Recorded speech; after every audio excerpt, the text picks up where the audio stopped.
할렐루야, 사랑하는 이글스피드 가족 여러분, 오늘도 좋으신 주님의 은혜와 평강이 함께하기를 빕니다. 2024년 1월 18일 목요일 아침입니다. 오늘 우리가 함께 나눌 하나님의 말씀은 신명기 8장 1절에서 10절까지의 말씀입니다. 내가 오늘 명하는 모든 명령을 너희는 지켜 행하라. 그리하면 너희가 살고 번성하고 여호와께서 너희의 조상에게 맹세하신 땅에 들어가서 그것을 차지하리라. 내 하나님 여호와께서 이 40년 동안에 내게 광야길을 걷게 하신 것을 기억하라. 이는 너를 낮추시며 너를 시험하사 내 마음이 어떠한지 그 명령을 지키는지 지키지 않는지 알려 하심이라. 너를 낮추시며 너를 줄이게 하시며 또 너도 알지 못하며 내 조상들도 알지 못하던 만나를 내게 먹이신 것은 사람이 떡으로만 사는 것이 아니요 여호와의 입에서 나오는 모든 말씀으로 사는 줄을 내가 알게 하려 하심이니라. 이 40년 동안에 내 의복이 헤어지지 아니하였고 내 발이 부르트지 아니하였느니라.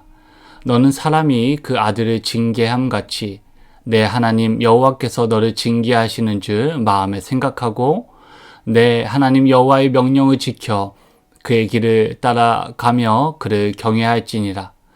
내 하나님 여호와께서 너를 아름다운 땅에 이르게 하시나니 그곳은 골짜기든지 산지든지 시내와 분천과 샘이 흐르고 밀과 보리의 소산지요 포도와 무화과와 석류와 감람나무와 꿀의 소산지라.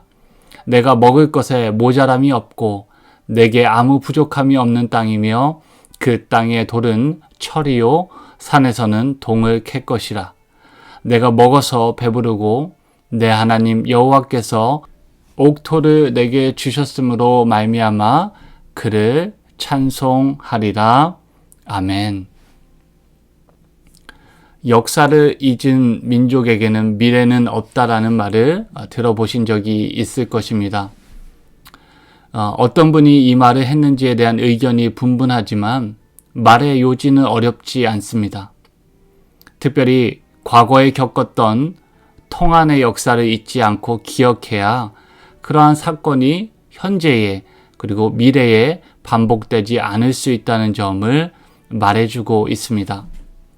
특별히 어르신들이 자신의 자녀 혹은 증손자, 손녀에게 조국 대한민국에 있었던 통한과 또 격동의 사건들, 특별히 일제 침략하에 민족이 겪었던 순환과 그리고 한국전쟁의 비극, 그리고 군사 독재와 또 폭력에 맞선 민주화 운동과 같은 과거의 역사를 잊지 않고 기억하여 다시는 그런 사건들이 반복되지 않기를 비는 마음으로 그 말을 자녀들에게 들려줄 때가 있습니다. 이러한 맥락에서 그러한 역사는 조국 대한민국과 우리 민족의 혼이며 또 정신입니다. 출애굽 사건과 또 그 전후 이스라엘 민족의 역사 역시 그들에게는 민족의 혼이며 정신이라고 말할 수 있습니다. 사람이 정신을 잃어버리면 혼미해지듯 이스라엘이 이 역사를 잊으면 갈팡질팡 혼돈에 빠질 것입니다. 그런 면에서 역사는 단지 지나간 과거가 아닙니다. 오늘을 비춰보고 내일을 내다보는 거울과도 같습니다. 이 점이 이스라엘의 지도자인 모세가 이스라엘 출애굽 2세대이자 또 광야 세대를 향해 품은 마음입니다. 좀 더 엄밀히 말하자면 그들의 역사 가운데 드러난 이스라엘을 향한 하나님의 구원과 해방의 손길을 잊어서는 안 된다는 모세의 굳은 결의가 오늘 함께 살펴볼 신명기 8장과 또 더불어 전에 함께 묵상했던 신명기 6장에 드러나 있습니다. 오늘 본문 1절 말씀을 보시면 모세는 출애굽 2세대를 향해 이제 이스라엘이 마주하게 될 약속의 땅에서의 미래를 제시합니다.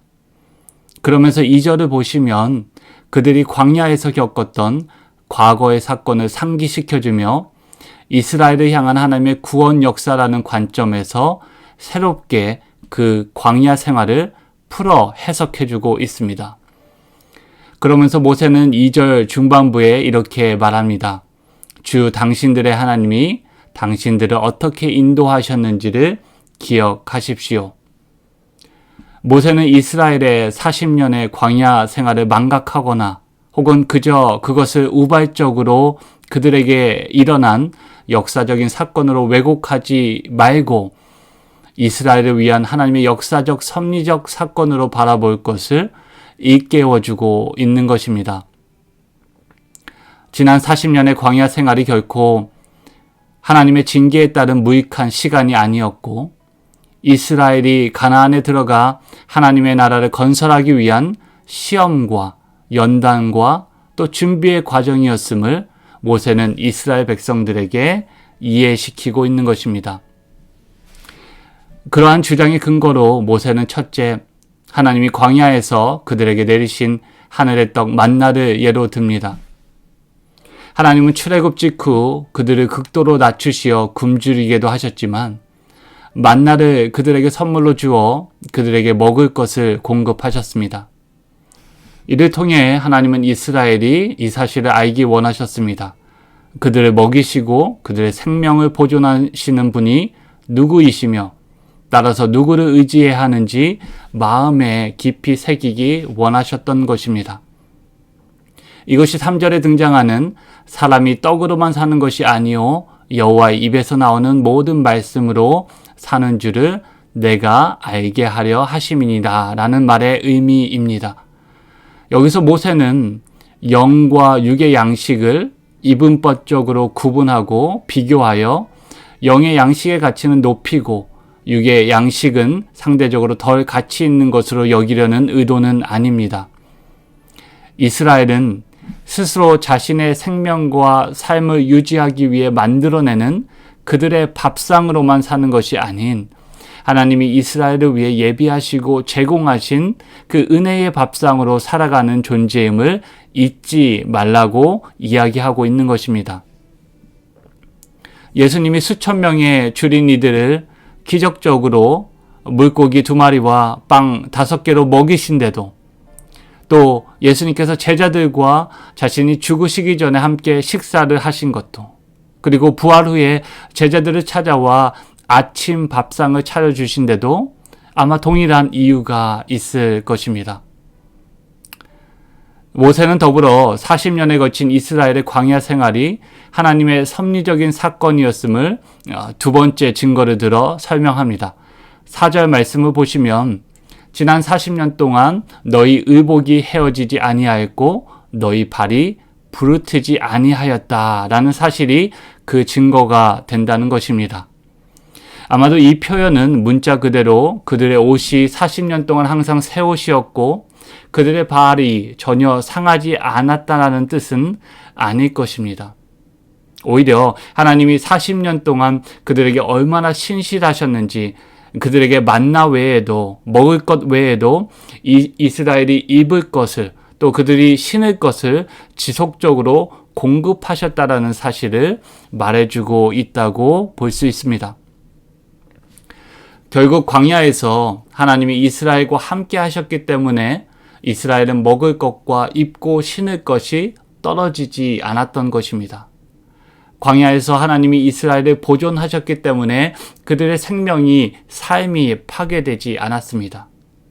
그러므로 이제 이 과거를 거울로 삼아 이제 새롭게 시작될 가나안 땅에서의 미래를 바라보라고 모세는 이스라엘 백성들에게 말하고 또 그들을 그렇게 안심시키고 있는 것입니다.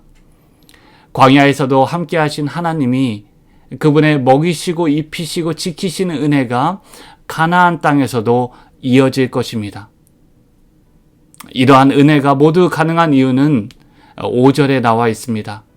바로 부모가 자식을 긍휼히 여김같이 여호와 하나님께서도 이스라엘을 긍휼히 여기시기 때문입니다. 따라서 이제 이스라엘의 1차적인 삶의 과제는 앞으로 어떻게 지속적으로 자신의 생명을 유지하고 자신의 가족과 공동체의 삶을 지탱하고 보존할 것인지에 있지 않습니다. 그것에 1차적인 목표가 있지 않습니다. 약속의 땅에서 자녀가 부모를 의지하듯 여호와 하나님의 명령을 지키고 감사함으로 그의 길을 순종하며 따라가고 그를 경외할 때 여호와 하나님은 약속의 땅에서 그들을 더욱 풍성히 먹이시고 입히시며 또 세밀하게 지키실 것입니다.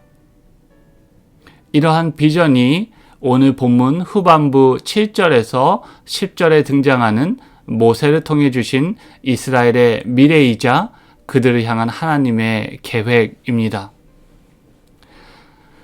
이제 마지막으로 누가복음에 기록된 제자들을 향한 예수님의 말씀을 끝으로 오늘 새벽기도 말씀은 마무리하겠습니다.